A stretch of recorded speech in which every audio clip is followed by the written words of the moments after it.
Okay, folks, I'm just going to make a start. So you are very welcome, and I'll pass to the Chief Executive for attendance. Thank you, Mayor, and good afternoon, members. To all members of Derry City and Strabane District Council, you're hereby summoned to attend the monthly meeting of the Council, which will be a hybrid meeting conducted remotely via WebEx and physically here in the Council chamber, Wednesday the 22nd of February at 2 o'clock. Alderman Bresland. Alderman Devaney. Here, John. Alderman Guy. Alderman Hussey. Alderman Carrigan. Who aren't actually members of your committee or any points that you want to make. Sorry, John, I'm here now. Thank you. Alderman Carrigan. Alderman McCready. Alderman McMorris. Here, John. Alderman Thompson. No. An apology for Alderman Thompson. Thank you. Alderman Wark. Councillor Jason Barr. Here, John. Councillor Raymond Barr. Here, John. Councillor John Boyle. Councillor Michaela Boyle. And Shaw, John, online. Councillor Carr. Councillor Cusick. Councillor Dobbins. Online, John.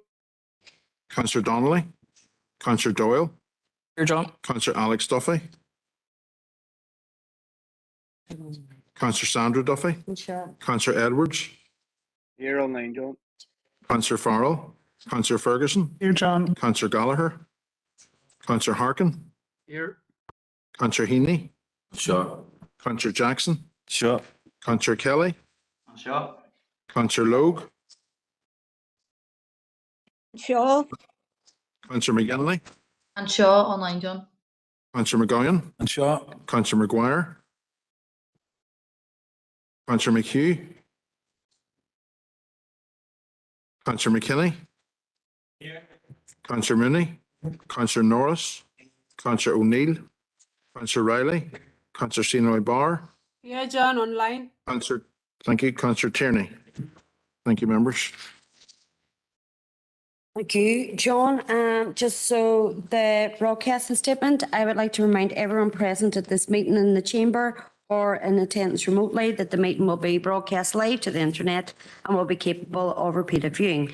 The broadcast may be terminated or suspended in accordance with our protocol. Due to your attendance at this meeting, you are consenting to being filmed and to the use and storage of those images for broadcasting or training purposes and for the purpose of keeping historical records and making those records available to the public. Members and approved speakers are reminded to only have their mics and cameras on while speaking at the meeting and to use the chat facility to highlight a request to speak. A copy of the Council's privacy notice can be found on the Council website. Okay, thank you. Declarations of interest, as usual, pop them in the chat box or indicate and we will get them noted. In terms of chairperson's business today, I don't have any personal business that I wish to raise, but I have had a number of people contact me about various issues. There is 1, 2, 3, 4, 5, 6 items of chairperson's business. So I would ask that people try to be brief as possible around them because there is then quite a bit of normal business that we do have to get through. So the first on my list is Christopher, Councillor Jackson. So over to yourself. Good morning, Mayor, and I just want to ask for an update around the Craigan Reservoir. I know at a previous meeting prior to Christmas, we had been told that a solution, Council were working towards a solution. I know an element of it was subject to a level up application, but we were told that regardless of that there would be a positive outcome and we would expect some sort of an update by February at the latest. So I haven't seen anything come through, and I just want to ask officers, is there any form of update, or will there be an update brought to the relevant committee? Thanks, Mayor. Thank you, Councillor Jackson. I'll bring in the Chief Executive. Thank you, Mayor. Thanks, Councillor Jackson. Yeah, well, I suppose there are slightly separate issues. The Levelling Up Fund application was in relation to potential wider development of the Craigan Country Park site. We as officers have met this week with regard to Creggan Reservoir and the issues which impact on planning decisions. And there will be an update coming forward to E&R committee in the next week or two. Hopefully a positive update. Okay, thank you. Second item is Councillor Doyle. Thank you, Mayor. I will try and be brief. Over the last number of months, a decision has been made by the leadership of the GAA to effectively instigate a cashless policy at many of its games, meaning that people aren't able to go as they normally would over generations to the turnstiles and pay in cash for their tickets. It now requires that people on the day of the match go online and purchase tickets, and it has, whilst I have no doubt that it wasn't discriminatory whenever it was thought up, it certainly has discriminated against particularly older people who for generations have gone and paid their money at turnstiles for games, and for a lot of rural GAA fans and volunteers as well who may have intermittent internet access. Age NI in the north and Age Action in the south have raised concerns with the GAA. I actually had a call from a 77-year-old man out in Balahi last week in tears about this, as I know many of colleagues, I'm sure across this council, but through the into as well, have had, because they are the backbone of volunteers, committee members and coaches right across the country. They're now effectively being told that they can't go to matches unless they're able to book something online beforehand. I've submitted a very short motion, and it's effectively for us, in conjunction with AGNI and Age Action, to write to the GAA to ask them to reconsider this, because people should be able to go and access games and pay cash. There's no reason whatsoever, and I don't think it was the intention of the GAA leadership to put people in this position, but it's caused a lot of hurt out there, and I do think that they should reconsider. So I have submitted a very short motion just for us to write that letter. Thank you, Mayor. Thank you, Councillor Doyle. Can we see it? Yeah. And do you have a seconder for it?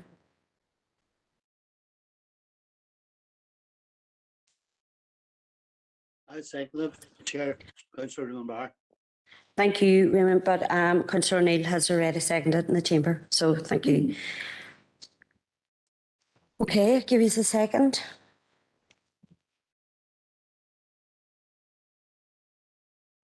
Anyone like to indicate? Councillor Jackson, to start with. Mayor, and appreciate that we've only got sight on the motion now, but as a member of a GAA club, I am aware of the issue, and I'm aware of the structures that exist within the GAA. This is a topic of discussion amongst the GAA membership right across the island, and it's being discussed and deliberated on within clubs in every parish across the island.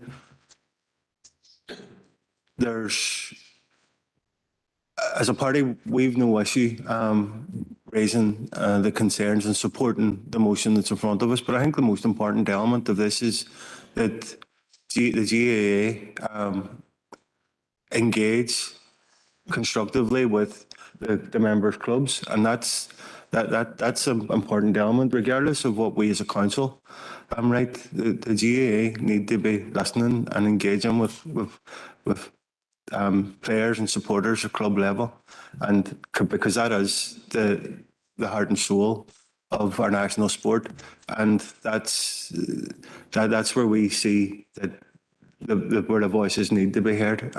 We've no issue with the proposal, because we do believe that our national support should be accessible to all, and no barriers should be placed in terms of participation or expectation. So on that regard, we're content to support the motion, but we would stress that the engagement needs to be with the clubs, and we would just like to make that point. Thanks, Mayor. Okay, Councillor Jackson. Councillor Tierney. Thank you, Mayor. And we're happy to support the proposal as well.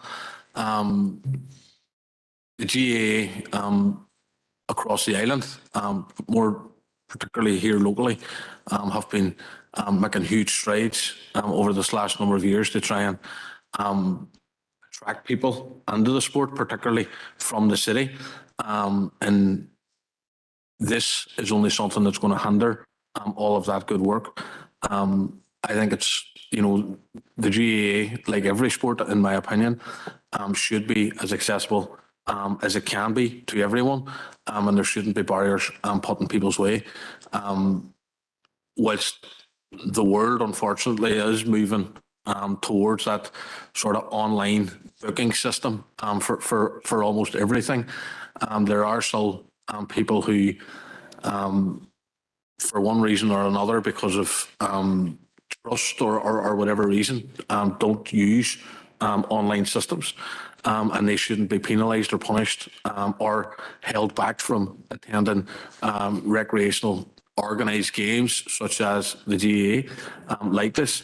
So we would happily support the proposal, but I would agree with Councillor Jackson. The GAA and all of its organisation structures need to be listening to the people on the ground who make the GAA what it is. And without those people, the GAA wouldn't be what they are. And at this point now, they shouldn't be, in many ways, closing the door on people who have served that particular sport over a long period of time. And if they want, in my view, if they want the GAA to continue to strive and grow like it has done over recent years, then they will reconsider this policy.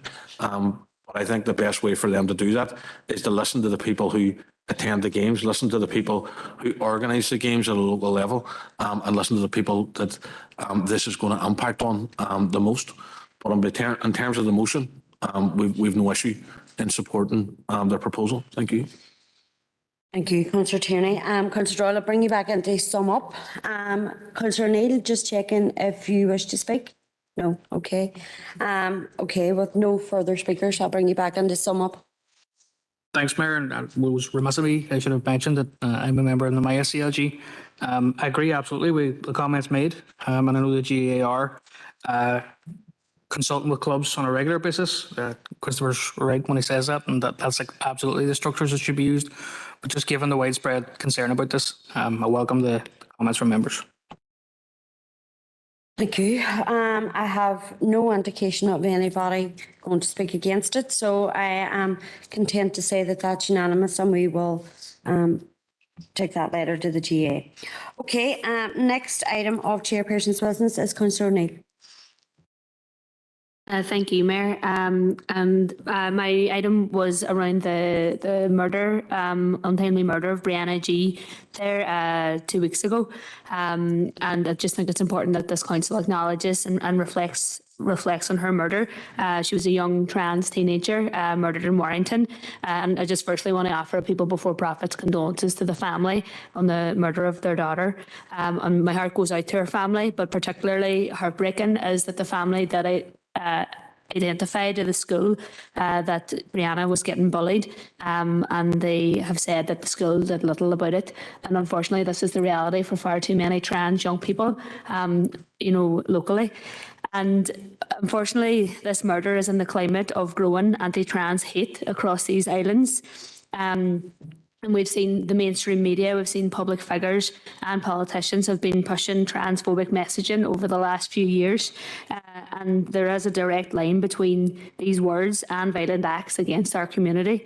So, you only need to look at the outworkings of this in government policy. The Tories are considering removing trans people from their ban on conversion therapy, so to make it legal that you can practice conversion therapy on trans people and not on gay and bisexual people. The Gender Recognition Act we have is far too outdated, with doctors and lawyers or psychologists deciding if someone is trans enough. And I think, we also have to acknowledge with the far right on the rise, this has also heightened the war against the trans community with their targeting of marginalised groups to spread hate and division. And unfortunately, this is nothing that the LGBTQ plus community have seen before. And, since I've been involved in LGBTQ plus activism, I've seen progress for gay and bisexual people with marriage equality, with the lifting of the ban against gay men giving blood. There's been a lot more increased visibility and a lot of positive work. But for trans people, I've actually seen things go backwards. There's a longer waiting list than ever for the gender identity clinic. Here, there's more and more trans hate, and there's less trans visibility. So I think it's really important that this council sends a strong message of support to our trans community. And I know the Mayor, you spoke at the rally, and you'd said that at the rally, and it's really very much appreciated. And I just wanted to propose for us to formally meet as a council or informally with Foyle Pride to discuss the issue of transphobia in particular and how this council can support addressing it. So I'll just send that to Teresa.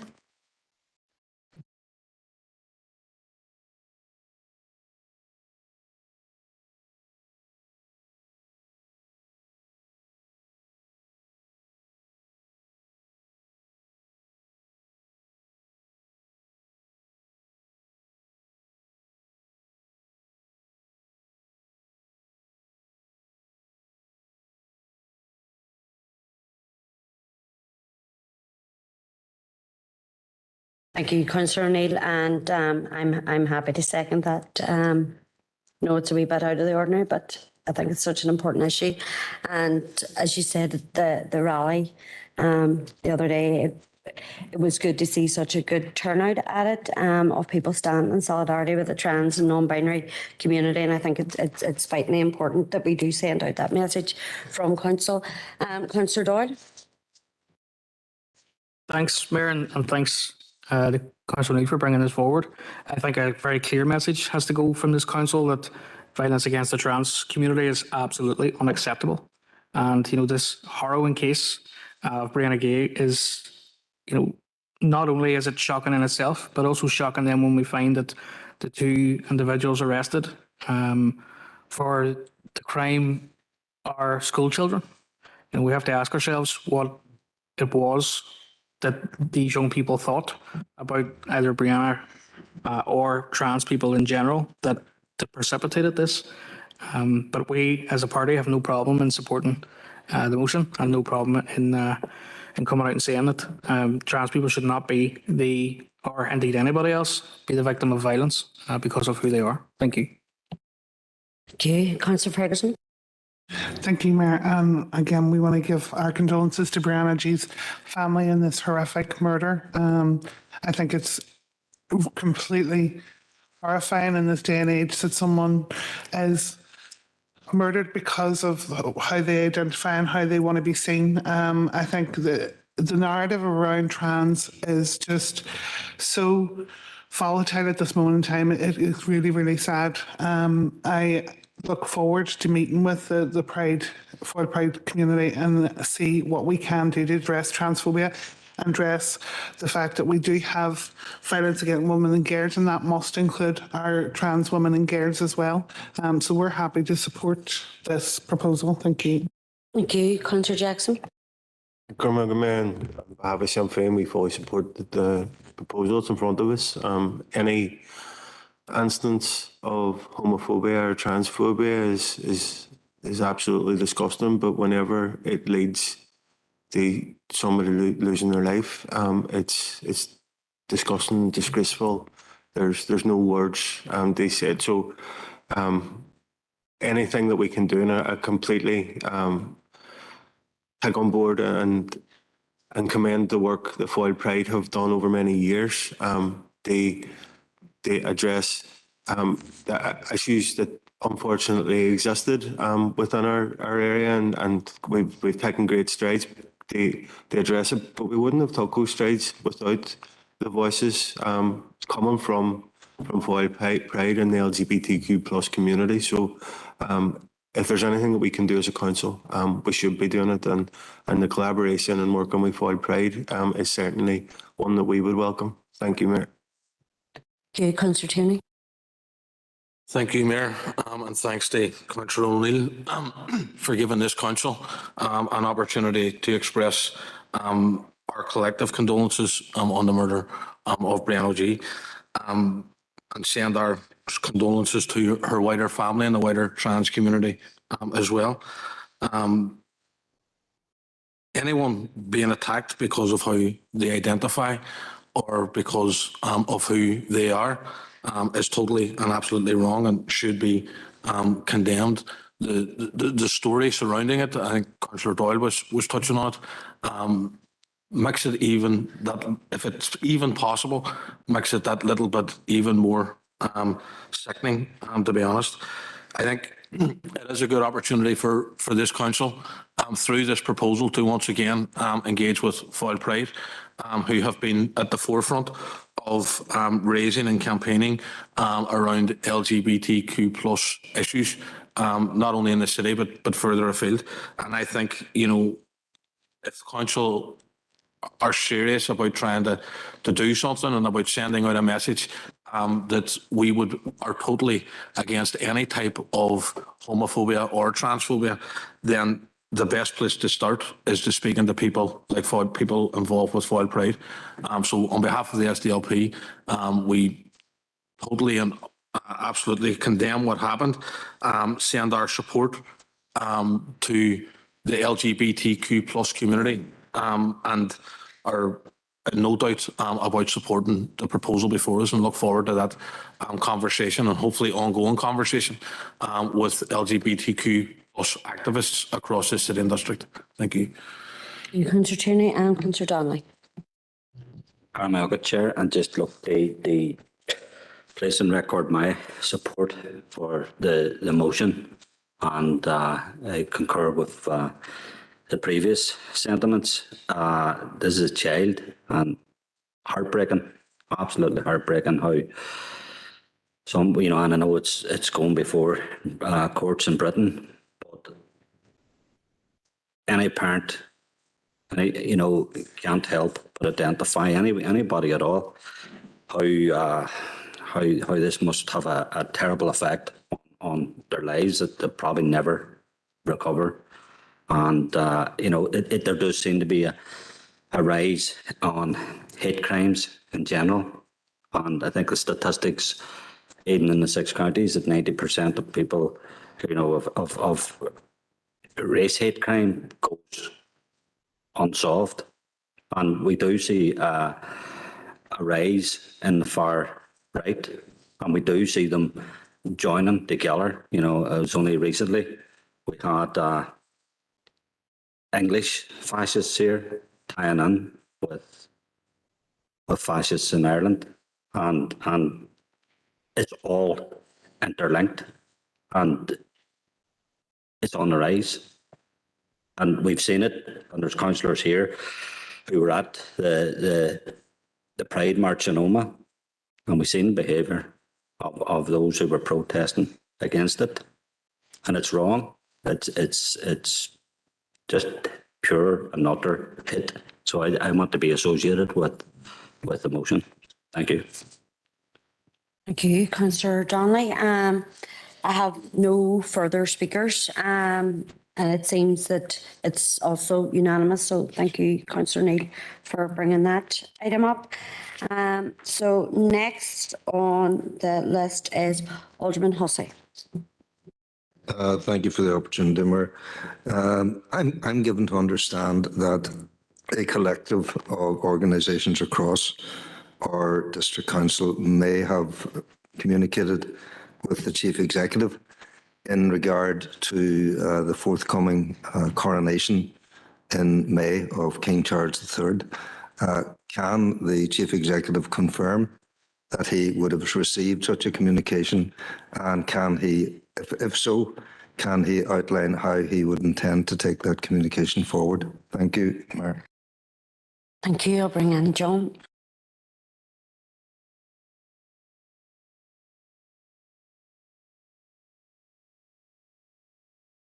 You, Mayor. I confirm I received communication this morning at 11 o'clock, and we'll bring it forward into Governance Committee, the report next week. I think it's next week. That's appreciated, Mayor. Thank you, Chief Executive. Thank you. Next item is Councillor Dan Kelly.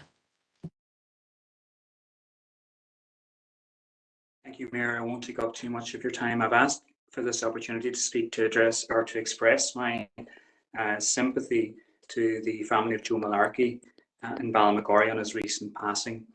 Joe was a passionate dairyman from the waterside, and I remember being on the receiving end of that passion some years ago when I joked that he opted for the better course when he chose to settle in Tyrone.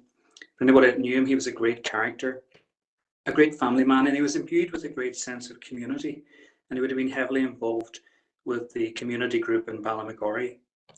People will be very familiar with the more public aspect of that work around things like the flower beds and the Halloween sculptures, but maybe are not so familiar with the more private aspect of his work.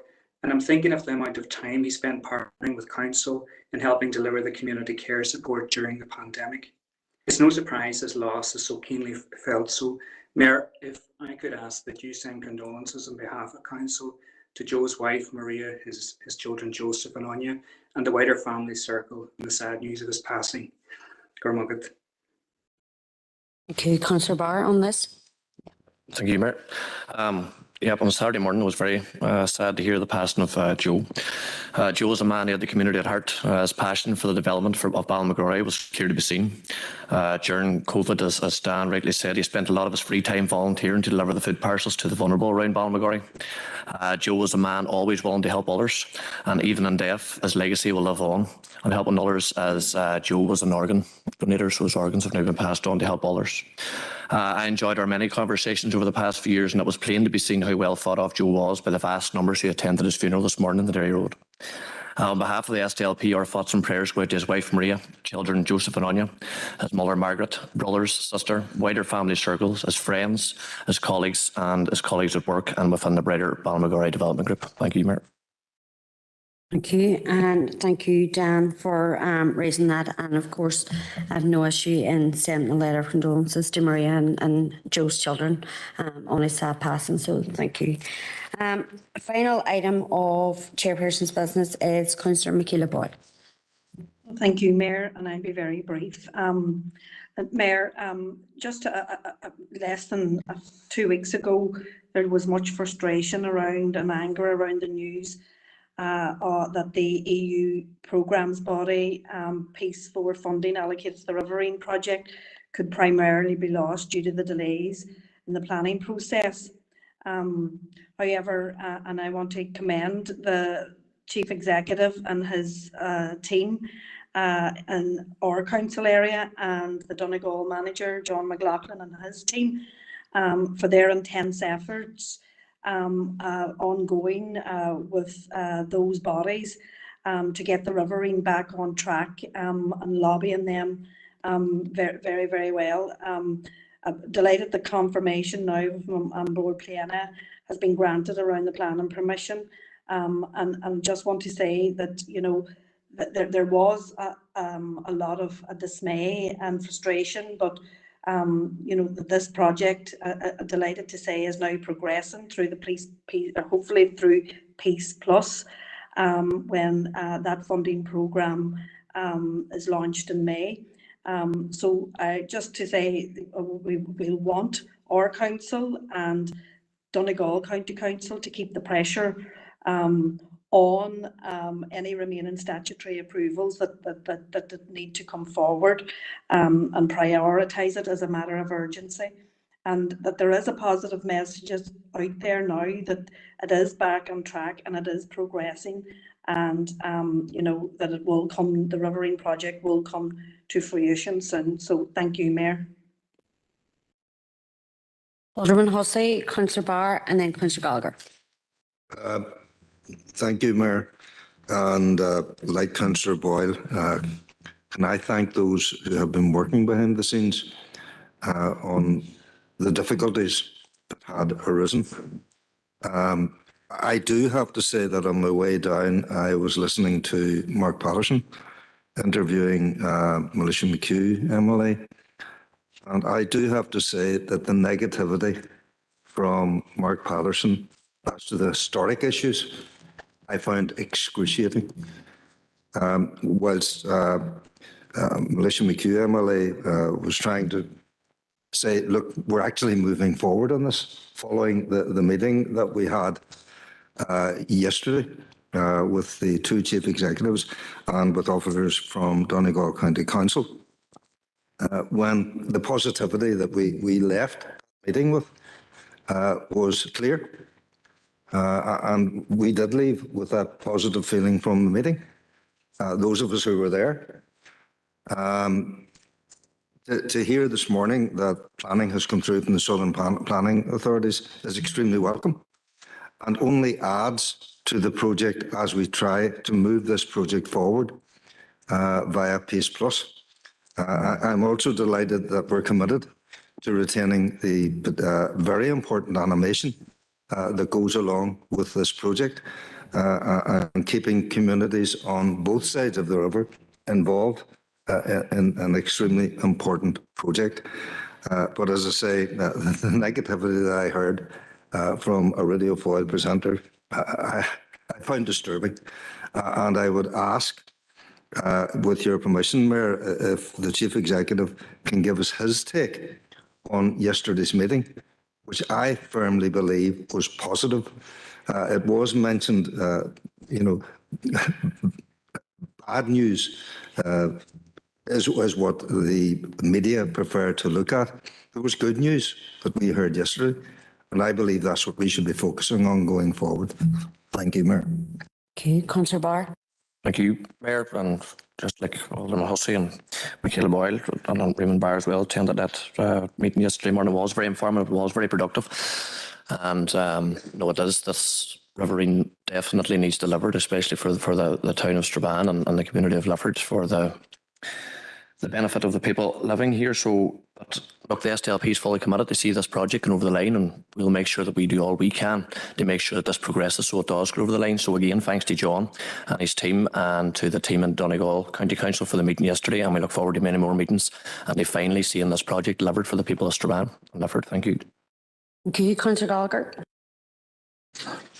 Thank you, Mayor. I wouldn't be as optimistic as the previous speakers, Mayor, because I'll tell you why, because I've been involved in this project for quite a number of years. And on numerous occasions, we've seen the headlines that this project is going to be delivered. We've seen money becoming available on previous occasions, and we hadn't time to spend it. And then we've seen an application that went in previously, and it got knocked back because of 1 point, 64, I think the score was. And we had an argument in this chamber here about pressing forward with it. And someone, the SDLP at the time, was saying, no, we're wasting our time. We wouldn't make an appeal, we wouldn't do that. So we ended up making a fresh application. And we had to drive it. And we had to go out and we had to talk to the public. And we had to engage in the public. And we had to engage in the communities. And that's what we've done. And that provided the evidence that there was a community need. And we had to do it across community basis. And it was well done. All the communities involved became involved, right from Castleberg right down to Brady, further afield. So the people were convinced it was going to happen. And SUPB provided the money. And this is going 10 years, 12 years. And then you start scratching your head when you see the problems coming. A foreshore licence. Did nobody have the foresight to know that we needed a foreshore licence?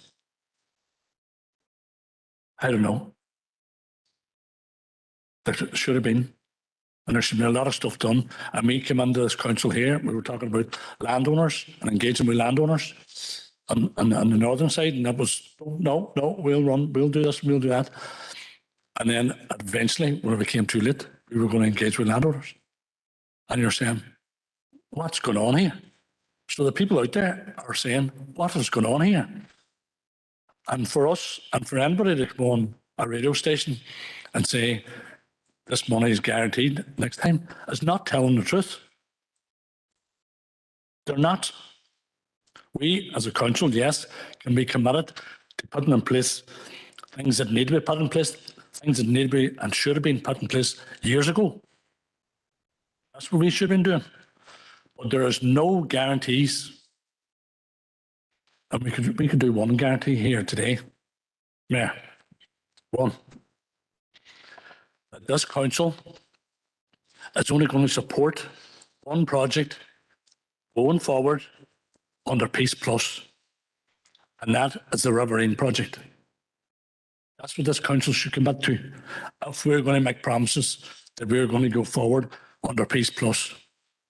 Because if anybody doesn't know it on here, under Peace Plus is going to be competitive. Every project will start at the start, and no one can give a guarantee that this project is going to be funded under Peace Plus until there's an assessment and this project is reassessed amongst others that's going to go on. Mayor, I would like to propose that this council supports one project going forward under Peace Plus, and that is the Riverine project. And should any others come forward, we say it's a conflict of interest. Let's put that on the table today and give a commitment to the people of Strabane and Lifford. Thank you, Mayor. Thank you, Councillor Gallagher. I'm actually going to take legal advice because I'm minded not to accept that proposal. It's too huge a proposal that has just come out of the air. People would need time and opportunity to consider the implications of that. There are currently lots of meetings going on around Peace Plus that are in situ. I don't think that this council at this minute in time could take that magnitude of a decision. I'm going to seek legal advice. Brief comment. I admire Mr. Gallagher's passion. It's a pity he hadn't brought that passion to the meeting yesterday. There wasn't a meeting yesterday. Sorry, I'm considering legal advice, and I would ask that the meeting just stay calm.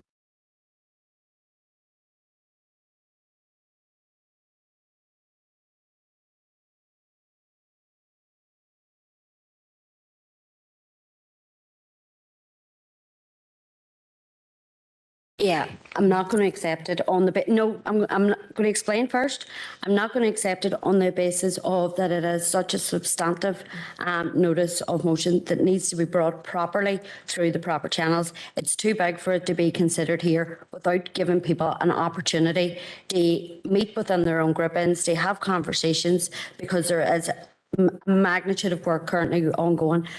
Paul, I will let you back in briefly, but I'm not going to take the proposal. Sorry. We're all talking here in this council about commitment.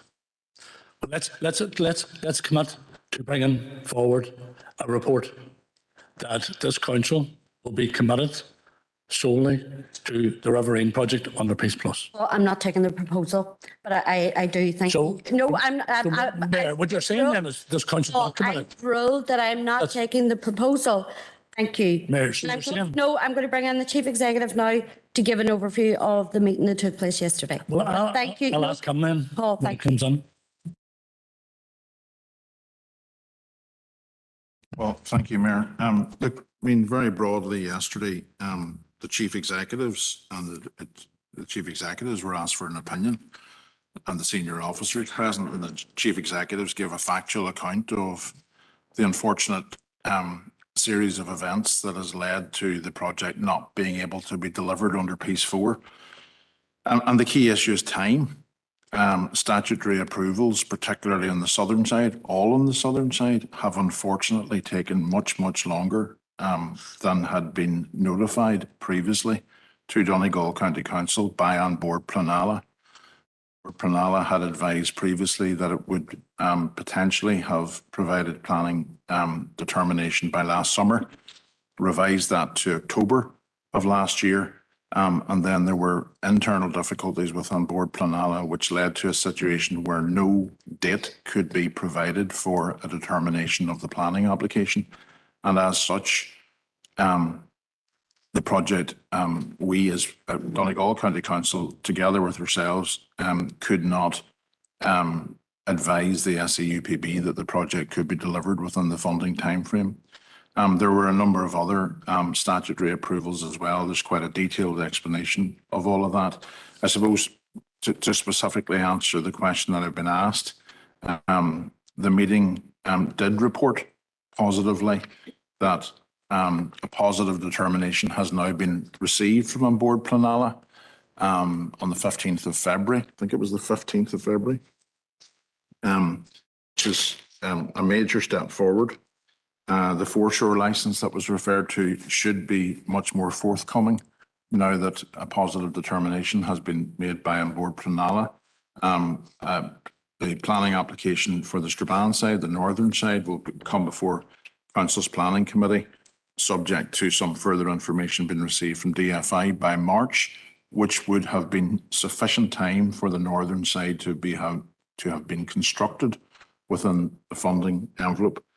And so there is absolutely no guarantee of success through a potential Peace Plus application, should that be the decision of both councils.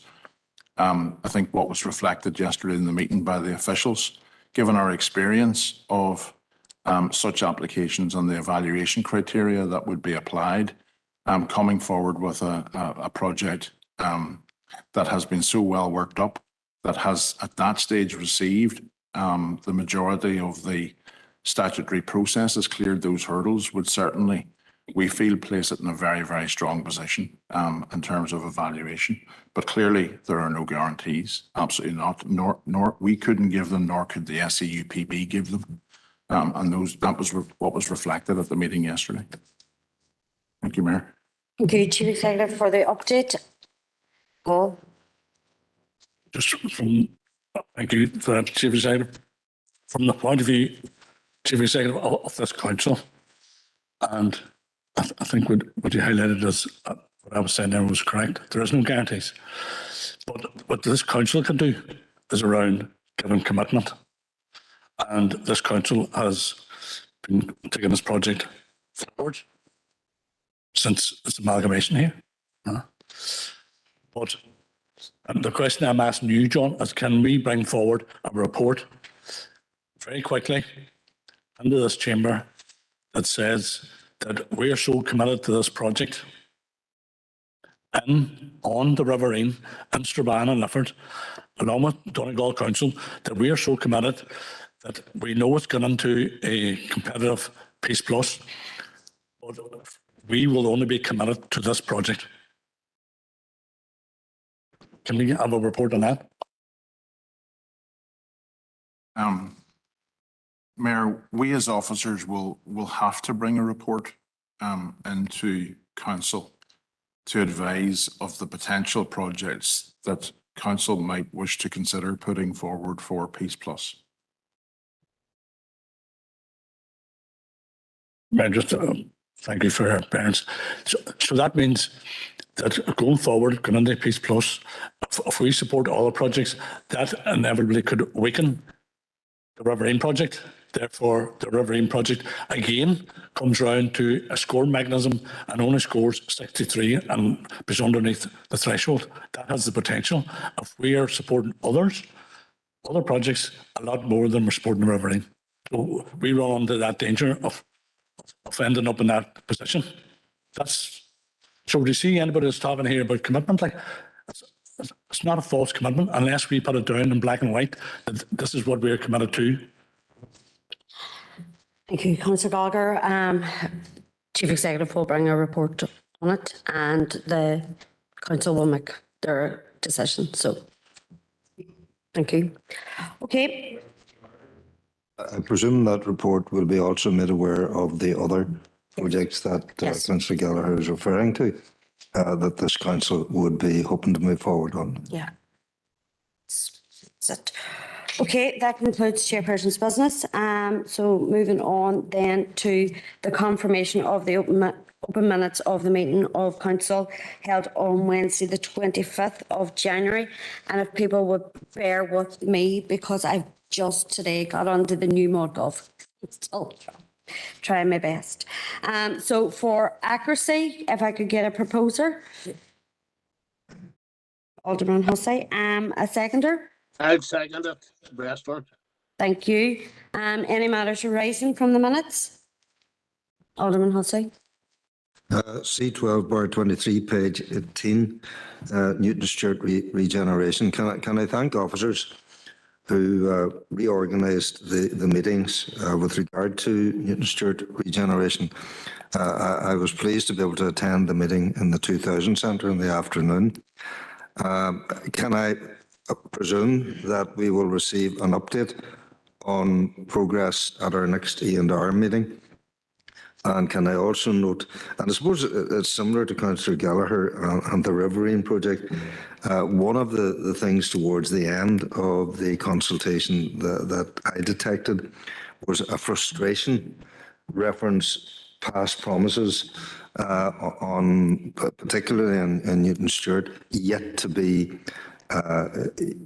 enacted, and just that feeling that we need action within that overall process. But as I say, to thank the officers and presuming that a progress report will be at next ENR. Thank you, Mayor.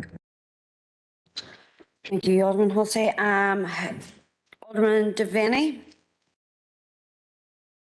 Thank you, Mayor, for allowing me in. And it's item C31/23 on the minutes. And look, Mayor, it's at the very end, and I just want to ask the Chief Executive and around the letter that was written from this council to Derry City Football Club in relation to the chanting and around the time Her Majesty Queen Elizabeth passed away. And I would beg your indulgence as Mayor to allow me back in when he comes back to let me know if we have received a letter or haven't.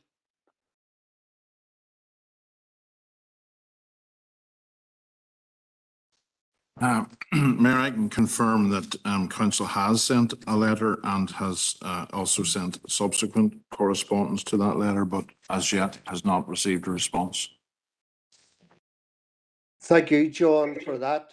Look, really disappointed, Madam Mayor, in relation to this. It was an issue that almost everyone supported, and around the time this happened at a football match at the Brandywell Stadium and around it. And look, at the end of the day, I'm not looking to call Derry City Football Club over the coals, but what I want to find out very clearly, Madam Mayor, is do the management of the football club, do they support this type of activity, or would they come out and condemn it? I think they should come out and condemn it and say it's wrong, but that is up to them at the end of the day. But I would just propose once again that we rewrite the letter once again to them, Madam Mayor, because I will be back at this once again, so will and around the issue, and I'm looking for clarification and around whether they support this type of activity or condemn it, Madam Mayor. Thank you. Alderman Devaney, I need that as a formal proposal if you want to make it. So I'll need to see it in writing and I'll need a seconder. And in the meantime, Councillor Donnelly. Chair. Chair, can I point for clarification? Can can we be told what the nature of the offence is here? Because what's offensive to some people may not be offensive to others, and we've had this debate numerous times. And he says that I think he said nearly everybody supported it.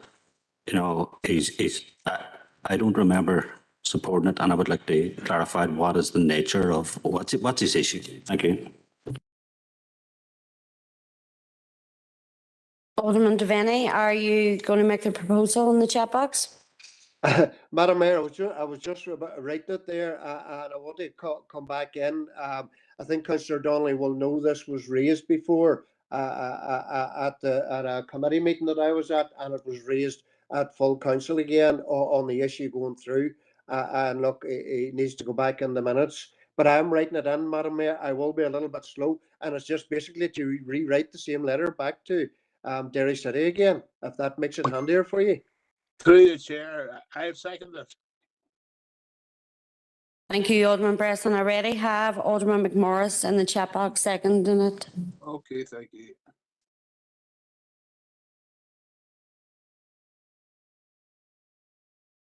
Are you happy to take it, Mayor, or do you want me to write it in the No, chat? I would like to see it, just so that we have it on record.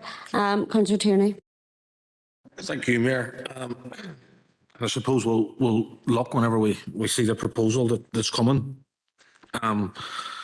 But I do remember this coming before council. I think it actually came initially the Health and Communities Committee and then bunched back on the full council. As I understand, Mayor, the first letter was written in September 2022. And at this stage, there's been no response. I think the letter, and from listening to Alderman Devaney, he's asking, do Derry City Board of Directors or management support the chants that were made that particular night? I think if we're all being honest, we all know the answer to that question. And sending letter after letter, month after month, to get Derry City to confirm whether they do or don't, I think, quite frankly, is a waste of time because we already know the answer. If he wants to send a letter, well, so good. We've made our feelings clear around the time that it was first raised, around these incidents. But I think Alderman Devaney needs to understand, first and foremost, the number of people that are attending Derry City games. For example, the Cork City game tomorrow night, or sorry, on Friday night, is sold out. And it's very, very difficult for anybody to try and manage every single word that comes out of every single person's mouth at those particular games. I don't think, and I would be confident in saying, well, it's not speaking for them by any stretch of imagination, but I would be confident in saying that Derry City Football Club, as an organisation, their board of directors, their management, and their players wouldn't support that particular type of chanting. However, it did happen. I wonder, has Alderman Devaney ever been to a Derry City game at the Brandywell? I wonder, has Alderman Devaney ever seen the effort that is put on by security staff, by the board, by the team, the management, and everyone involved with Derry City at either a voluntary level or if they're lucky enough to be employed, and see how well run games at the Brandywell actually are, and see, was this a very unfortunate mistake that may have happened, and something that Derry City stewards and security personnel have done all they can to try and stamp out? Because as someone who attends the Brandywell and who was there that particular night, I never actually heard the chants. I'm not saying that they didn't happen, but I didn't hear them. And who has attended the Brandywell from then until most recently, when it became quite difficult to get tickets, have seen the effort that the security and the stewards are putting on to make sure that the games pass off peacefully, both inside and outside the ground. And if he hasn't been, I would like to extend an invitation to him to come and actually watch and see what goes on, and then make a judgment on whether or not he knows the answer to the question that he's been chasing since September last year. I think he's also well aware, Mayor, and I will finish on this, I think he's also well aware that Alderman Devaney doesn't need this council to write to Derry City. He's more than able, in my opinion, to write to Derry City himself to find out the answers to those questions. But I would take a guess and say that Alderman Devaney knows the answer to the question that he's looking to ask. And as I said last month, this is where we often see the DUP who jump up and down whenever nationalists do things to offend unionists. They jump up and down, they call it out, which is right. But when it's the other way about, they run hiding and you don't see them at all. And there's radio silence from that particular party. Thank you. Thank you, Councillor Tierney. And I have the proposal in the chat box. I'll get it up on screen and then we'll take it to a vote. Would you allow me to respond, Mayor? No, maybe not. I don't think so, Morris. I've given you 2 chances to speak on it, so I think I'm just going to take it to a vote now. And we have talked about this on numerous occasions.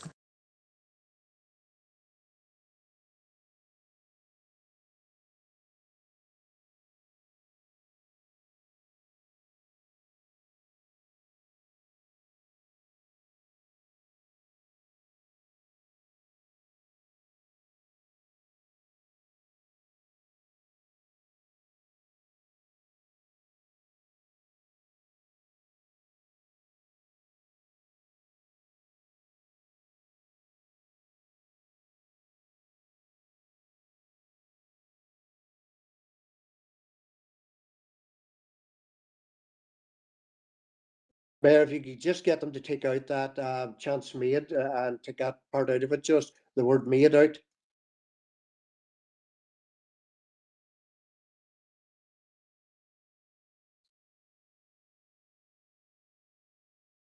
Just remove that word made. Thank you.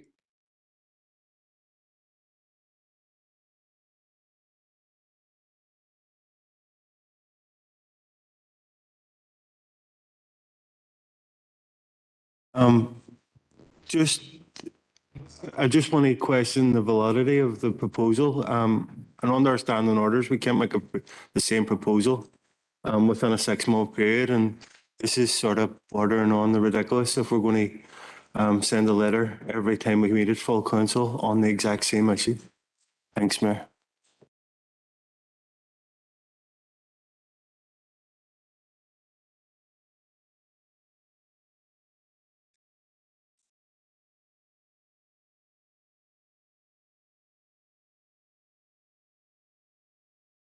Thank you for the point of order. We can't take it because it's 5 months, so it's within the 6. So, Morris, unfortunately, we can't even take it. So, the point is mute. It is only 5 months since we originally took it.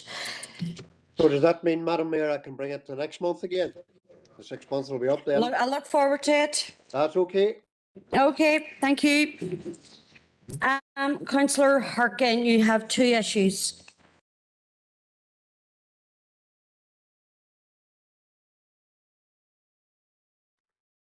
Thanks, Mayor. Yeah, the first one is in regard to potholes. Now, I think we're all well aware of the unacceptable state of our roads, and I think many of us are trying to engage with DFI to get repairs done.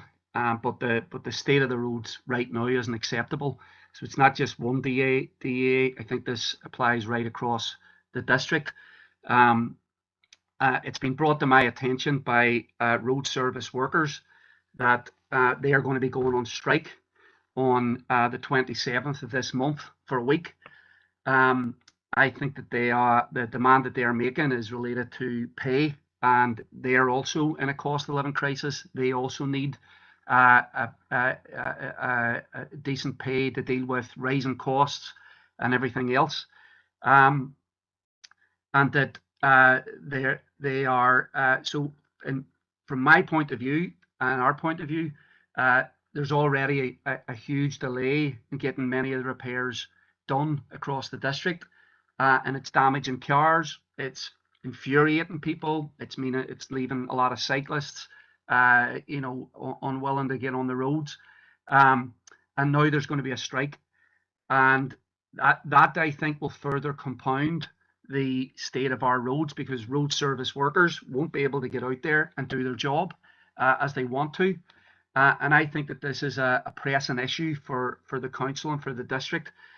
So I want to propose that we express to DFI that we see this as a matter of urgency, that we support the workers and their demand for fair pay, and we support their strike. But we want the DFI to act with immediacy to sort this out, because the state that they've left our roads in is unacceptable, and we can't allow them, DFI, to now further compound this crisis by not treating workers who are frontline workers properly. So the strike starts on the 27th. It's going to go for a week. And I do think that this is it's a big issue for the council, given the state of our roads. So I think we need to send a very clear message that we support workers and that we need our road infrastructure acted upon immediately. Thank you, Mayor. Thank you, Councillor Harkin. I'm happy to take that proposal, seconded by Councillor O'Neill, as it is simply writing a letter to the department. I don't see anybody indicating to speak on it, so I'm assuming, I'm sure potholes and road issues is part of our daily grind in terms of being a councillor at times, so I'm assuming everybody is in support of writing to the department on this issue. Okay, thank you. Councillor Harkin, your next item. Thank you, Mayor, and thanks everybody for their support in that. The second issue is, as everybody knows, our teachers and health service workers were out on strike again yesterday as part of a kind of escalating campaign of industrial action. And I think we're all very aware of the pressures that our health service face. And we've taken very strong positions here opposing the Tory dismantling of the health service and opposing privatisation of the health service and backing the demands of our health service workers for fair pay and safe staffing. And this Saturday, the Derry Trades Council are organising a march and a rally, and the theme of it is Workers Demand Better, and it's part of the Workers Demand Better campaign. And this theme is Workers Demand Better, Save the NHS.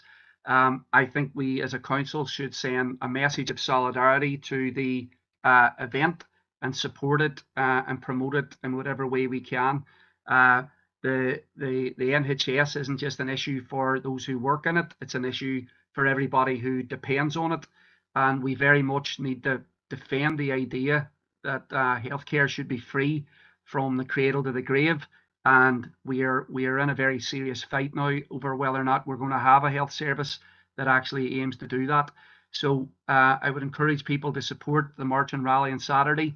And I think it's important that our council stands with the trade unions and service users that are going to be joining the protest and rally on Saturday. Thank you, Mayor. Thank you, Councillor Harkin. No issue with that. I have been sharing Derry Trade Union Council matters on the Mayor's social media platforms as well. I'm happy to make contact with them if there's a graphic and share as well. So happy to just take that. I don't think it needs a formal proposal. So thank you, Councillor Harkin. Councillor Doyle, you have a matter arising? Yeah, thanks, Mayor. It's very brief. It's under C1323 update in the Emergency Fuel Support Programme. Our staff have been fantastic about this, and we've already said that. But I'm still getting calls, I don't know about anyone else, around the delivery of oil. And it's something that I know members of staff have been trying to chase up with the oil company for a significant amount of time now. I mean, I think it's fair to say this has gone on a wee bit. And all I'm asking is if a senior officer can find out what's going on and maybe make contact directly with the oil company, because it was an emergency programme and people have now been waiting several weeks for deliveries of oil that have been approved by us and paid for. Thank you. Thank you, Councillor Doyle. We'll follow up on that. Yeah. Okay, any further matters arising? Nope. Okay, moving on to the reconvene meeting on Thursday, the 26th of January. If I could get a proposer and seconder for accuracy there. So proposed, Alderman Devaney. Thank you. Seconded. Councillor Tierney, thank you. Any matters arising? Councillor Neal. Thanks, Mayor. It's C54/23. And it was just kind of with regards to the motion that I brought to council last month. And just since then, I think it's important for this council to note the large mobilisation in Dublin there Saturday past of 50,000 people on an Ireland for All march, where people from all across this island came together to say no to the scapegoating of refugees and no to the toxic lies of the far right. And it was amazing, and it did your heart good to see people from all over the Ireland uniting on this issue. And there was a smaller gathering and mobilisation in Letterkenny as well. And I think it's really important. Like, this is the type of mobilisation that we do need to see to send a strong message to fascists here who've been whipping up hate and fear. And obviously we've discussed this issue at last month's meeting, but as well as that mobilisation in Dublin there, we've also seen since last month's meeting the attack of asylum seekers in Merseyside as well in Liverpool. So it's just to reiterate that there's great hope in the fight back and the challenge on the far right, that ordinary people coming together brings, but the dangers continue to exist, you know, in England, here in the south. And I think it's just important that we reiterate our council's opposition to any of that hate and division that the far right are bringing forward. Thank you. Thank you, Councillor Neil. Councillor Donnelly on this, yep.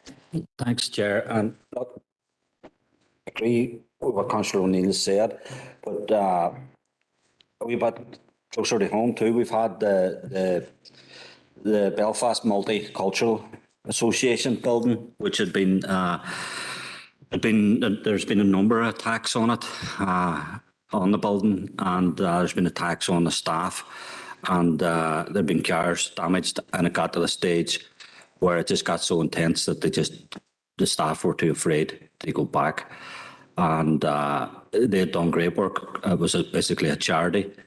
And unfortunately, you know, if we need proof that this type of stuff and the devastating effect it has, is that community has now lost the benefits of that building. And I was just wondering if we could send the organisation a letter of solidarity and support.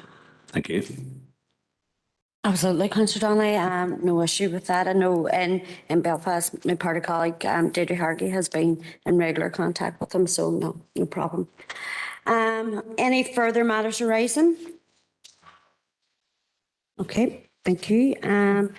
Next up, the open minutes of a special meeting of council held on Monday, the 13th of February. So proposed, Alderman Bennett. Thank you. Seconder? Councillor McKinney, thank you. Any matters arising? Okay, moving on.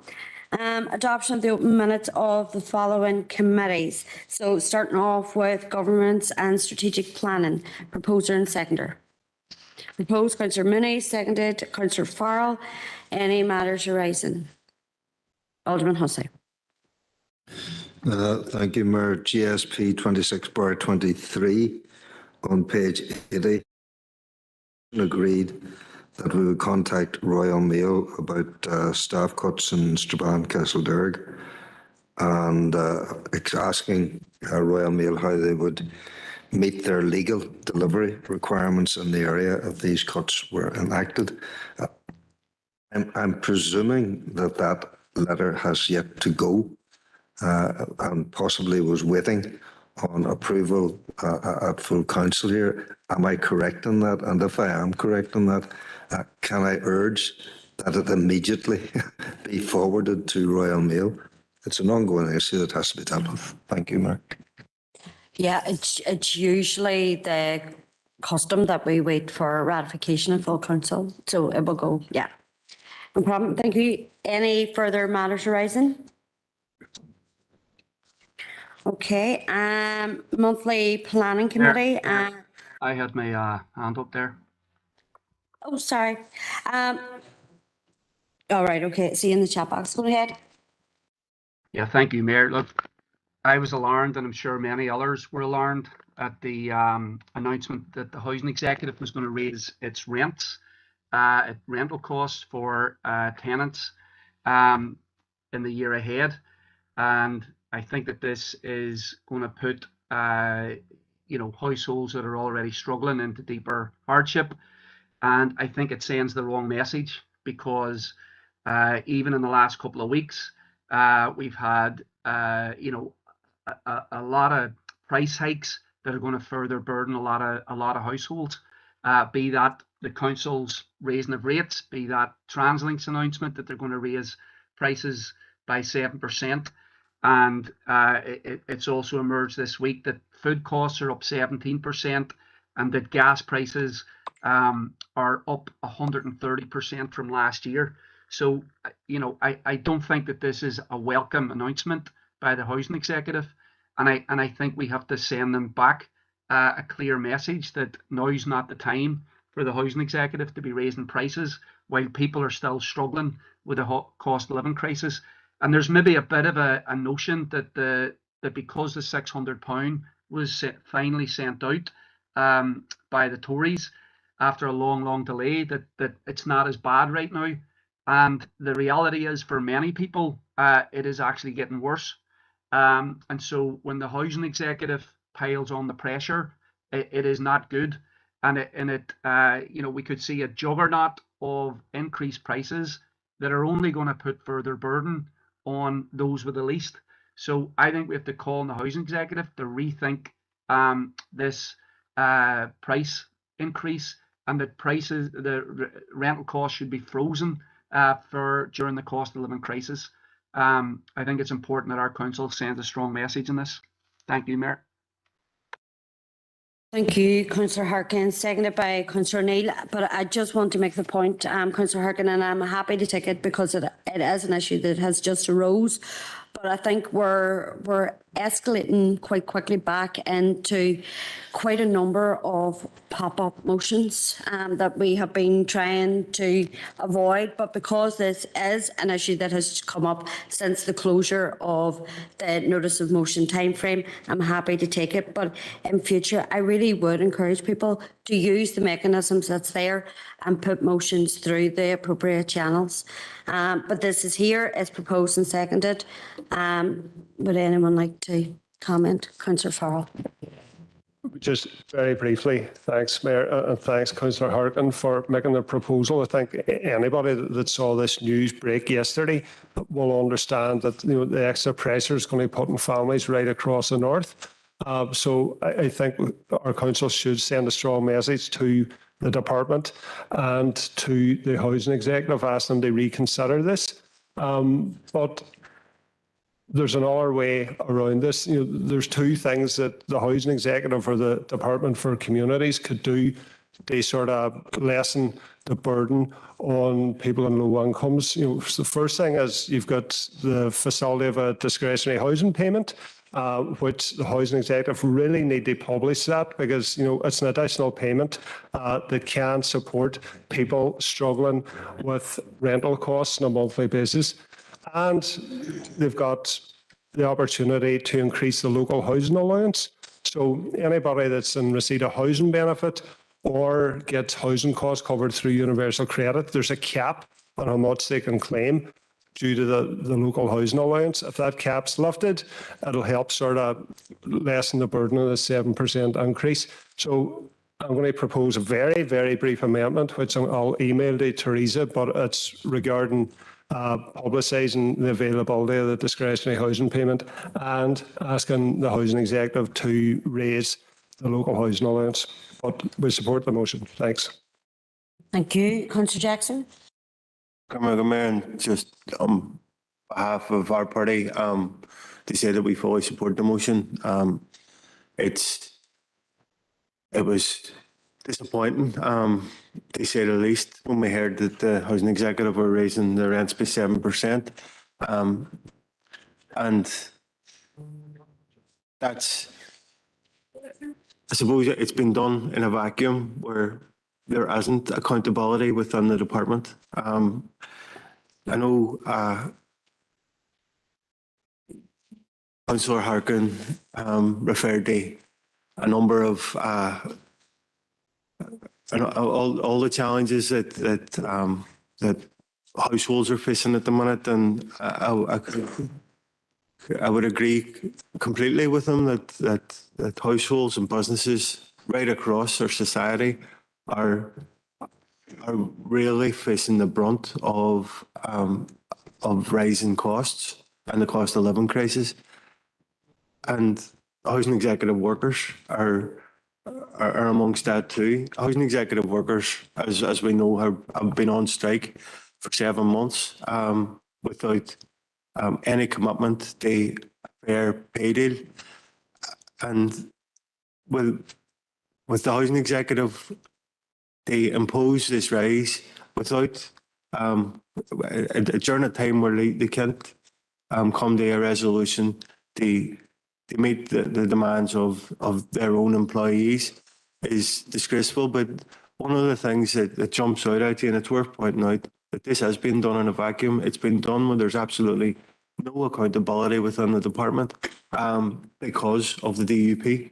And I know in the past we have called and used Deirdre Hargey as winning master, and insisted that rents within the housing executive were frozen during the COVID pandemic.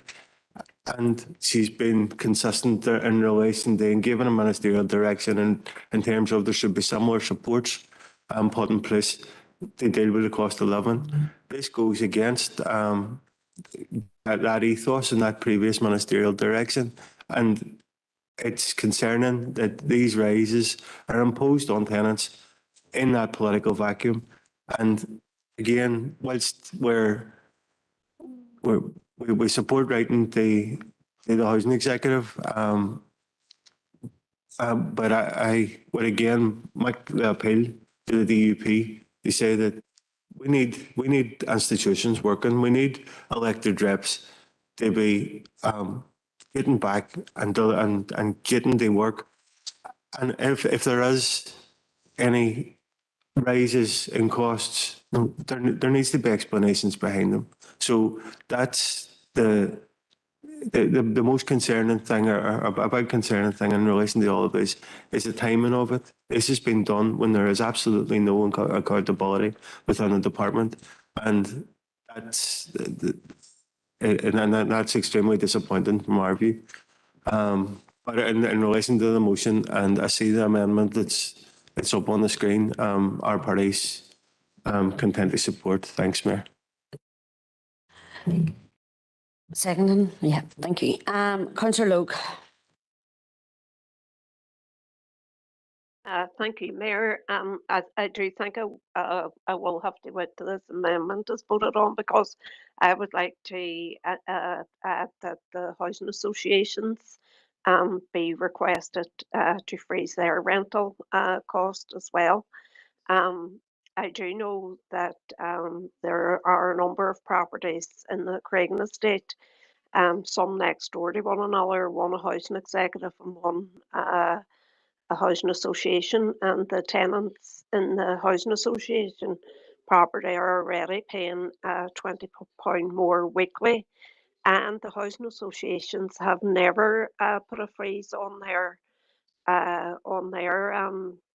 rents, and have continued to increase their more expensive rents year on year. So I do think that, you know, given the amount of housing associations that we have in our council district, that they should be included in this motion too. Thank you. Thank you, Councillor Logue. Councillor Logue, I need to take the amendment that's in front of us first. But if you want to put your amendment in the chat box in preparation, happy to do that. Councillor Doyle. Thanks, Mayor. Just wanted to say that I found it very concerning, just on the back of what Councillor Jackson said, that, you know, ministerial direction was given on this. My understanding right throughout this process that we're in at the moment, without any ministers, that permanent secretaries were supposed to still follow policies that were in place. So I found it very disturbing to see that it was the permanent secretary that increased the rents by 7%. And I think we should be questioning that, because ultimately we all want the DEP to go back to work and have local accountability. But if it's going to get to a point where permanent secretaries are going to start increasing prices for things, then we've got a serious problem in our hands going forward with a whole range of public services. So just wanted to raise that. Thank you. Thank you, Councillor Gallagher. Thank you, Mayor, for letting us in. Mayor, and I'd just like to say on the original proposal, I'm very much happy to support it. And what I would say is, Councillor Jackson mentioned that there, like the timing of this announcement, and we all knew this was coming, and we knew last week, we knew the week before, we knew the week before that, and when we were on here, and we were telling people and parties that are in this chamber that austerity was facing people hard, and there was further bills coming down. And I, amongst others, were pleading for the parties not to impose an almost 8% rise on the rates. That's what we were doing.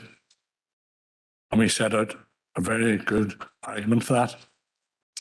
And while I agree with the sentiments of this, I think that when this goes out, I think the public are going to be saying, what is that crowd at? That's the same crowd that imposed a higher rise on us. And I think the Housing Executive may turn around and write this and say, aye, the same argument that we heard from others in this chamber, we have no alternative. We did. I'm sure they do. And we should be arguing about that. That we collectively have argument. But I go, and I said it last week, the parties in this chamber, a lot of them, out of both sides of their mouth, and the public are catching on to that. Thank you, Mayor. Thank you, Councillor Tierney. Thank you, Mayor. And I wasn't intending speaking on this, but I have to say that what I just heard is absolute nonsense, to be quite frank. Not once during the RITS process, because that's what Councillor Gallagher is referring to, did anybody mention the fact that the Housing Executive were going to raise the rents. Not once. He said, when he started off, we all knew this was happening. I'll hold my hands up. I hadn't a notion till last night. They seen it on the BBC News website last night. Was the first that I had heard of this. Because the Permanent Secretary doesn't tell me in advance what he's going to do. Maybe he tells Councillor Gallagher, but he certainly didn't tell me. So this is a deliberate attempt to electioneer around people who voted for the RITS. And they lead people up the garden path by suggesting that we all knew on here that there was a rents increase coming by the Housing Executive. I didn't know. Neither did any member of the SDLP in this chamber, because I'm just after checking. I'm not speaking for the other parties. If Councillor Gallagher knew, I wonder could he give us the lotto numbers for Saturday night, because that's where he's getting these figures out of. It's ridiculous. It's a clear attempt at electioneering and having a go at other people. Thank you, Councillor Tierney. Councillor Donnelly. Good, sir. You settle down a wee bit, Councillor Tierney. Look, you may, okay, well, take your word, you didn't know, but you're one of very few that didn't know. So in my opinion, it's a wise man acts a fool, right? I suppose you're not aware that next week there'll be another rise. Permanent Secretary, Secretary of State. Yeah. You didn't know that, when you? But I just want to quote your colleagues in Causeway Coast and Glens. And I would like to ask the question too, if a 3 point odd something RITS rise last year was unacceptable, how is a RITS rise this year of double that now Can acceptable? we stick to the item that is in front of us, please? I hadn't intended to speak until the SDLP spoke here. Just to quote our colleagues in Causeway Coast, that they will oppose the RITS increase because we knew the impact it would have on struggling families right across the area. People who are already finding it tough to put food on the table and heat their homes will now have to find extra money from somewhere to meet this increase, and more should have been done to mitigate it. Chair, that's from Councillor Tierney's party in a more affluent council area. So you see this I know nothing attitude. He's trying to fool people. Thank you. Thank you. No, I'm moving on now. There is an amendment in front of us, and I'm going to ask, is there anybody in opposition to the amendment? No. So I'll say that the amendment passes, becomes a substantive motion. And then Councillor Logue has a further amendment in the chat box, and could I get a seconder for her amendment? Councillor Jackson, thank you. I don't think that we need to debate that amendment, and I'll just ask again, are people content with that amendment? I'll wait till it's on the screen.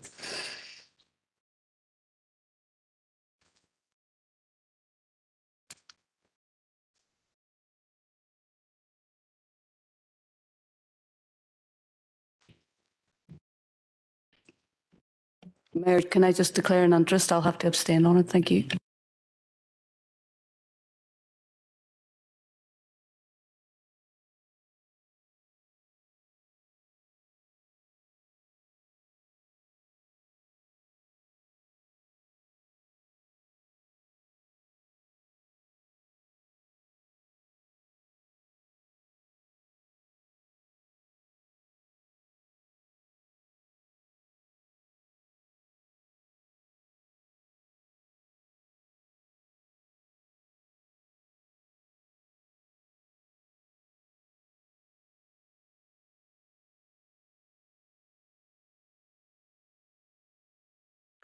Mayor, can I just say that that should have went done on the first paragraph? Yeah, we're fixing that Yeah, now. sorry. Okay, thank you.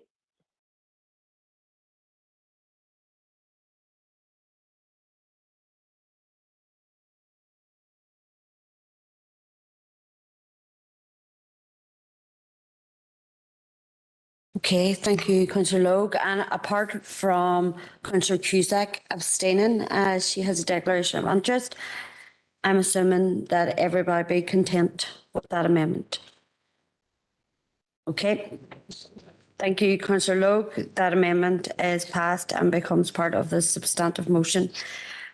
So the substantive motion is there. I believe that everybody is in support of it. Yeah, okay, thank you. That motion is passed. Councillor Harkin, are you looking to come back in on it? Yeah, Mayor, thanks. Go ahead. I'll try to be brief. Look, I think that we should send a very strong message to the housing executive and to the housing associations and to the Department for Communities as well that people are facing tremendous hardship and that now is not the time to raise costs on them. It'll only further burden them. I think on the issue of do we know specific things that are going up in the next couple of weeks? Maybe not, but it's very clear that across the board, corporations are putting up prices. All sorts of bodies are putting up prices, and they're all telling us the same thing. We don't have any option. We have no choice.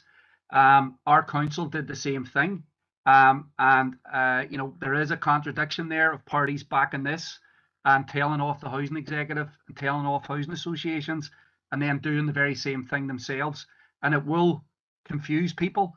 I think we have to be consistent and oppose all cuts, all burdensome price increases that people are going to be hit with. Otherwise, we just prolong Tory austerity by implementing it ourselves. So I welcome that people have backed this, but I think there needs to be far more consistency. Otherwise, the people that are going to suffer are those who are going to be hit right across the board with these, with increased prices, higher rates, and service cuts. Thank you, Mayor. Thank you, Councillor Harkin. So that was passed. Moving on to the monthly planning committee, if I could get a proposer and seconder for that. Councillor Boyle, proposed. Alderman Breslin, seconded. Thank you. Any matters arising? Okay, reconvene planning committee. Proposer and seconder. Proposed Councillor Boyle, seconded Councillor Jackson. Any matters arising? No. Monthly business and culture, 7th of February. Proposer and seconder. Proposed Councillor McGowan, seconded Councillor Farrell. Matters arising. Alderman Hussey. Thank you, Mayor. BC 28/23 on page 117. The Northwest Angling Fair, which was discussed at that committee.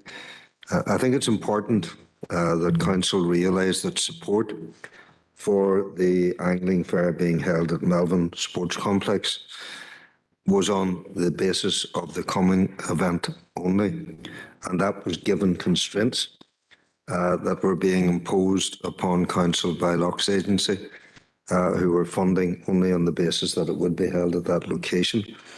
And it would be fair to reflect that members generally were in agreement that future angling fares should revert to what they were intended to be before, as rural events in several rural locations, as opposed to the centralisation of Melbourne.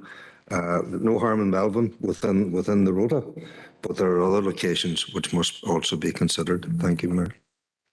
Thank you, Alderman Hussey. Any further matters arising from B&C? Oh, okay. Monthly environment regeneration. Could I get a proposer and seconder? Proposed Councillor Ferguson, seconded Alderman Devaney. Matters arising. Alderman Hussey, can always depend on you, like. ER 41, ER 39. There are two others after this, by the way, Mayor. Page 128 is the 39 one.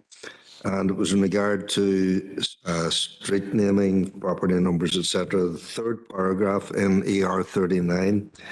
The statement was made by the officer that council have an obligation to maintain all road signs throughout the city and district. And if members had specific concerns, to contact him direct.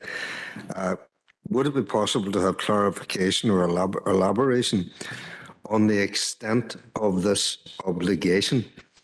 I mean, those who travel about our rural areas will see road signs, townline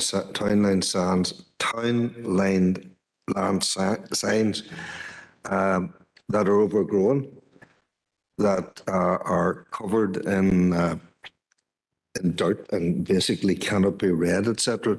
But if we're cleaned, they would in fact be legible. And I suppose that is where I would refer then to ER 41, which was with regard to the motion on entrance signage at towns and villages. And I can welcome that with open arms. It was the result of a motion which I brought to council last July. It was coming to fruition, and that is being dealt with.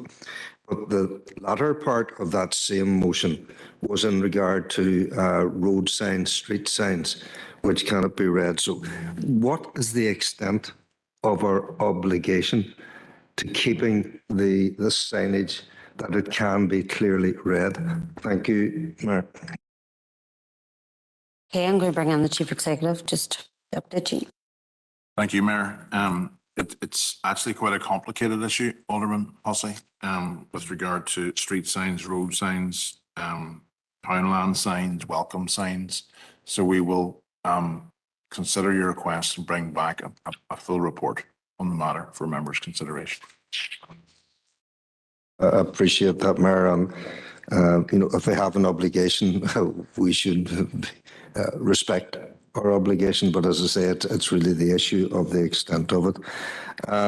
The other two issues were ER 45 on page 133, which is litter picking, and just wondering where we're at with that. Specific roads were mentioned, and I'm sure others could name particular roads as to the litter picking. And I realise the health and safety issues that staff would be involved on some of these. And I suppose the further one is to remind folk on ER 48 of the Derg Active consultation, which will be taking place, and urge the public in our area to get along to these consultations and have their say on the levelling up scheme that is moving forward through Derg Active. Thank you, Mayor. Okay, thank you, Alderman Hussey. And with regard to litter picking, I'm sure Karen will happily pick that up at the next DNR meeting. Councillor Neal. Thanks, Mayor. It's just on ER 44. And just during that discussion, I had raised the issue of the number of data centres which this council have given planning permission for. And I had previously emailed officers around this and the climate assessment associated with that, but just for the next ENR meeting, it would be good to get an update paper with regard to the number of data centres which have been approved here. And given that we do climate assessments on decisions that we make, just the climate assessments associated with those, because there's been a growing acknowledgement on their cost to the climate crisis. Thank you. Okay, Councillor Doyle. Thanks, Mayor. It was just on ER 42. Do we have any update from road service as to when Fergie Street is going to be set back to normal? I know that there was work done during the week where they removed some of the road markings, but I think we were told at the time, because we give them a fair bit of advance notice, that they said they'd be able to do this fairly quickly. So I'm just looking for an update if possible. Thanks. It's maybe not very helpful, but I think it is fairly quickly. But unfortunately, Karen can't make today's meeting, so I don't have the exact date in front of me. But as soon as we know, I'll send it out to all members. Okay, thank you. Alderman Hodson, do you have another matter? Similarly, on that one, ER 42, the suggestion was that street furnishings would be removed, etc. Are there plans? I haven't seen it, but at the front of Austin's, has that been cleared yet? No, that's not.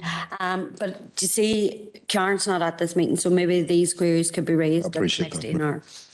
Thank you. No further matters arising. Councillor Duffy. Good Mayor, just a matter of accuracy there on ER 5123. Councillor J. Duffy. A. Duffy. Get that amended. Another Duffy. Okay, thank you. Okay, no further matters arising from ENR. So monthly health and communities. If I could get a proposer and seconder for accuracy. Councillor Ferguson proposed, seconded, accuracy. I'll second. Mayor, okay. Okay, Councillor Jackson, just get in front of you, Emma. Any matters arising from? Go ahead, Derek. Thank you, Mayor. A very quick one. It's page 142, HC 32/23, and I'm grateful to Councillor McGinley, who, when I brought this to committee, I'm not a member of committee, was content to propose that, seconded by Councillor Ferguson. Just to report that I am aware that Fermanagh Council have backed our call for consultation on this, public consultation within the southern part of our council area. So I realise again, this has to come before council before it can go to the trust. But I believe the sooner that goes to the trust, the better, and hopefully the trust will respond favourably. Thank you, Mayor. Thank you, Alderman Hussey. Any further matters arising from health and communities? Nope. Okay, thank you. Next is the transfer of land. Philip? Thank you, Mayor. There are two papers here, members, very brief papers. And Mayor, with your indulgence, there's a third matter that I would like to just raise orally when I've dealt with those two papers. First paper relates to transfer of land at Mourne Park. This is a transfer which completed some time ago. Following completion of registration formalities, it's been noted that the land registry map now prepared is incorrect and doesn't reflect the agreement between the parties, and consequently, in order Mayor, happy to propose the recommendation. Obliged. Members, then. Sorry, yes, I need a seconder. Sorry. Can I get a seconder? Thank you, Councillor Minnie. Go ahead, Paul. Members, then the second paper again is in relation to grant of an easement over the car park at Wesley Street, Strabane, to facilitate an SGN natural gas pipeline. Brief update from the report, members, is that the LPS valuation has been received, and to encompass all of council's outlays. A figure of £1,700 has been recommended by LPS. That figure still has to be discussed and finalised with SGN, but we're in that ballpark, members, if you're content that we would proceed on that basis. Thank you. Question? Yeah, proposed. Thank you, Councillor Gallagher, and seconded, Councillor Barr. Thank you.